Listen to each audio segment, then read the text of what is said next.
नमस्कार दोस्तों आज की वीडियो में जानते हैं आपके बहुत कमेंट्स आ रहे थे कि सर हमारी जो सितंबर अक्टूबर की पासबुक है उसमें पैसा जमा नहीं हुआ है। तो आप यहाँ देख सकते हैं, आपकी पासबुक में चेक करेंगे तो यहाँ पासबुक में देख सकते हैं कि आपका जो पैसा हुआ है वो सितंबर तक का जमा हुआ है, वो हुआ है अगस्त की एंट्री में। ठीक है, आप पासबुक आपकी कैसे चेक करेंगे, यहाँ आप देख सकते हैं कि आपकी जो एंट्री होती है अगस्त वाली वो आपकी सितंबर में जाके हुई है। तो इसी प्रकार से आपकी जब सितंबर की जमा होगी तो वहाँ की अक्टूबर में जाके होगी और अक्टूबर की नवंबर में होगी। ठीक है, तो बट अभी हमारा तो नवंबर आ चुका है, आप ये वीडियो दिसंबर में भी देख सकते हैं क्योंकि अभी लेटेस्ट में जानकारी आई है। तो आप ये चेक कर सकते हैं कि आपका जो पीएफ का पैसा है इस मंथ का वो आपको नेक्स्ट मंथ जमा होता है। तो अभी बहुत से फ्रेंड्स का जो क्वेश्चन है वो ये है, सर हमारा सितंबर मंथ का और अक्टूबर मंथ का 2 मंथ का पैसा जमा नहीं हुआ है, तो वो पैसा कहाँ गया? पासबुक में तो शो नहीं हो रहा, कहीं हमारी कंपनी ने जमा नहीं किया या कंपनी ने तो जमा किया है, तो क्या पीएफ ऑफिस ने इसको जब्त कर लिया है, क्या प्रोसेस है? तो दोस्तों आज वीडियो बहुत इन्फॉर्मेटिव है, आप शुरू से लास्ट तक बने रहिएगा, आपको इस क्वेश्चन का डाउट बड़ा क्लियर करके समझ में आएगा आखिर जो पैसा है वो आपका गया कहाँ 2 मंथ का। तो वीडियो इन्फॉर्मेटिव है,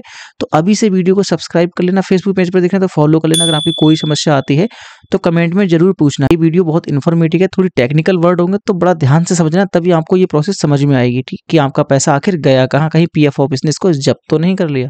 तो दोस्तों जैसे ही अपनी प्रोफाइल को आप लॉगिन करेंगे तो आपके सामने ना यहाँ पे एक नोटिस चलता शो होगा। देखो यहाँ पे लिखा है passbook update for wages month September October 2025 are under process due to revamped ECR ledger posting temporary non visible on the contribution in expected for the complete 4 days in और regard. अब इसका मतलब समझ लेते हैं भाई, ये तो नोटिस चल रहा है तो आप समझ लीजिए कि पीएफ ऑफिस की तरफ से ही कुछ ऐसा प्रॉब्लम चल रही है जिससे आपकी पासबुक शो नहीं हो रही। आपकी कंपनी की तरफ से ऐसा कोई फ्रॉड नहीं किया गया है कि ऐसा पैसा जमा नहीं किया गया है कि आपका पैसा कहीं गया है, बस पीएफ ऑफिस ने ही इसको रोक रखा है दिखाने के पर्पज से। आप समझते हैं इस लाइन का मतलब, बड़ा डिटेल में समझते हैं। तो दोस्तों चलते हैं अब आपको इसकी डिटेल की जानकारी में कि आखिर लेजर पोस्टिंग होता क्या है, लेजर पोस्टिंग का मतलब क्या हुआ। ठीक है, तो दोस्तों जो आपके सामने नोटिस शो हो रहा था वो यही ला रहा था कि पासबुक अंडर मेंटेनेंस इस टाइप का एक नोटिस चल रहा था।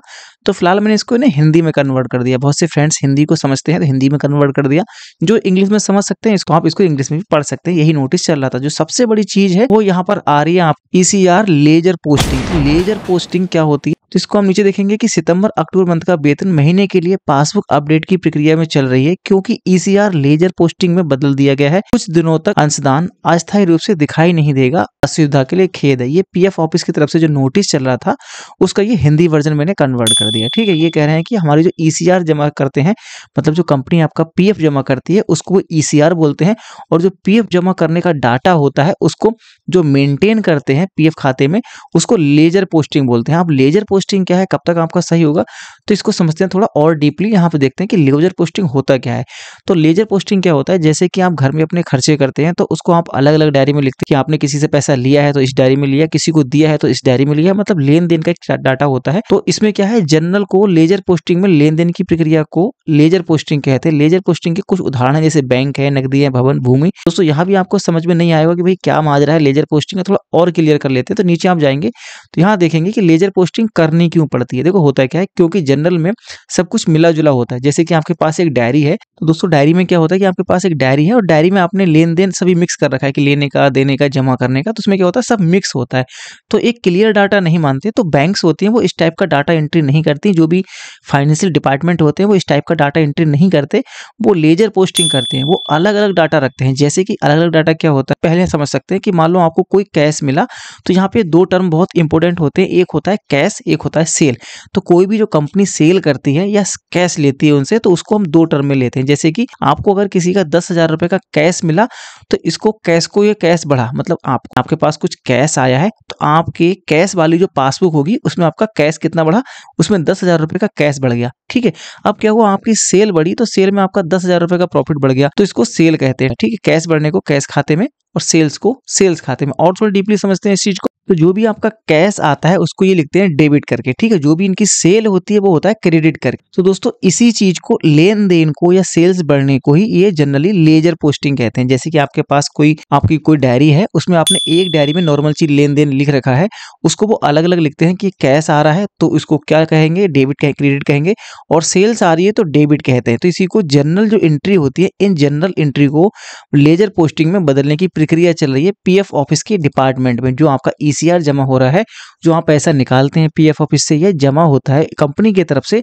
उसी के लिए ये लेजर पोस्टिंग के अकॉर्डिंग करते हैं। जो आपकी बैंक होती है वो इसी मेथड पर आपका लेन देन की प्रक्रिया रखती हैं, आपकी बैंक की डिटेल को मेंटेन करती हैं। ठीक है, तो दोस्तों ये लेजर पोस्टिंग की जरूरत क्यों पड़ी दोस्तों? अभी कुछ दिन पहले सर्कुलर जारी किया गया था कि जो कंपनी होती है वो कंपनी को जो ईसीआर जमा करना होता है वो होता है 15 तारीख तक, लास्ट डेट 15 तारीख थी। इसके बाद अगर जमा होता है तो उनको पेनल्टी दी जाएगी। तो दोस्तों ईसीआर को आप सिंपल भाषा में समझिए, आप कहेंगे कि पीएफ जमा होना, कि आपको कोई बोलेगा कि सर आपका पीएफ का पैसा जमा होता है, उसको ईसीआर बोलते हैं इनकी टर्म में, पीएफ ऑफिस के टर्म में। ठीक है दोस्तों, आप यहाँ देख सकते हैं जो भी जो पैसा जमा होता है मंथ का, तो आप देखेंगे यहाँ पे कोई 9वें मंथ में जमा हुआ है, 8वें मंथ में जमा हुआ है, 7वें मंथ में जमा हुआ है, 6ठे में, 5वें में और 4 में। कभी भी ये जो पीएफ जमा हुआ होगा आपकी पासबुक में देखिएगा वो 15 तारीख से ऊपर नहीं गया होगा, क्योंकि 15 तारीख से जैसे ही ऊपर जाएगा कंपनी को इसकी पेनल्टी देनी पड़ेगी पीएफ ऑफिस में। इसमें बहुत पेनल्टी होती है, आपको इंटरेस्ट भी देना पड़ता है और आपका जो मूल अमाउंट होता है उस पर भी देना पड़ता है।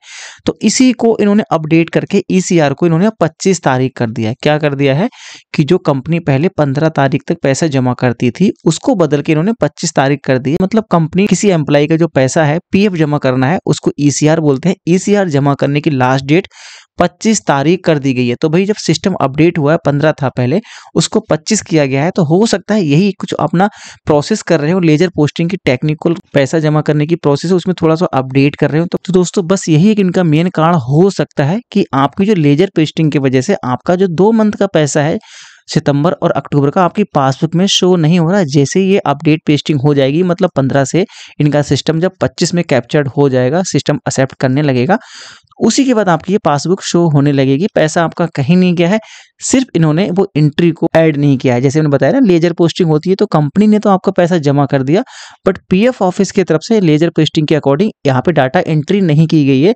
तो बस वही सिस्टम थोड़ा अपडेट हो रहा है। अब इसमें कितना टाइम लगेगा ये कहना भी पॉसिबल नहीं है, क्योंकि पीएफ ऑफिस का वर्क है, कितना टाइम लगेगी कुछ पॉसिबिलिटी नहीं है। हाँ, जैसे इसकी कोई अपडेट आएगी हम आपको वीडियो के माध्यम से जरूर इन्फॉर्म करेंगे। दोस्तों इतनी इन्फॉर्मेटिव वीडियो लेकर आए आपके लिए, आपका हर डाउट्स क्लियर किया। आपको भी इस प्रकार की आगे भी इन्फॉर्मेटिव वीडियो चाहिए एक चैनल पर, तो हमें सब्सक्राइब करके जरूर रख लेना है और आपको जैसे भी अपडेट आएगा आपको जरूर बताएंगे। और सभी फ्रेंड्स को ये वीडियो जरूर शेयर कर देना, क्योंकि जैसे आप ये प्रॉब्लम फेस कर रहे हैं कि भाई आपके 2 महीने का पैसा कहाँ गया, वैसे वो भी इस चीज को फेस कर रहे होंगे, तो उनका भी डाउट्स क्लियर हो जाएगा। तो उनको भी वीडियो शेयर कर देना। और दोस्तों आपकी कोई समस्या हो, कुछ समझ में ना आया हो इसमें, क्योंकि थोड़ी इसमें टर्मिनोलॉजी थी वो अकाउंट रिलेटेड थी, तो आपको कुछ डाउट रहा हो तो आप हमसे जरूर क्लियर कर सकते हैं। आपको क्या करना होगा, आप हमें इंस्टाग्राम पर जुड़ सकते हैं, इंस्टाग्राम पर हमें फॉलो करके मैसेज कीजिए, हम आपको उसका रिप्लाई 101% देंगे। दोस्तों अब भी आपने हमें सब्सक्राइब ना किया हो तो सब्सक्राइब करके जरूर जाना, और हम मिलते हैं इस प्रकार की और भी इन्फॉर्मेटिव वीडियो से। तब तक के लिए थैंक्स फॉर वॉचिंग।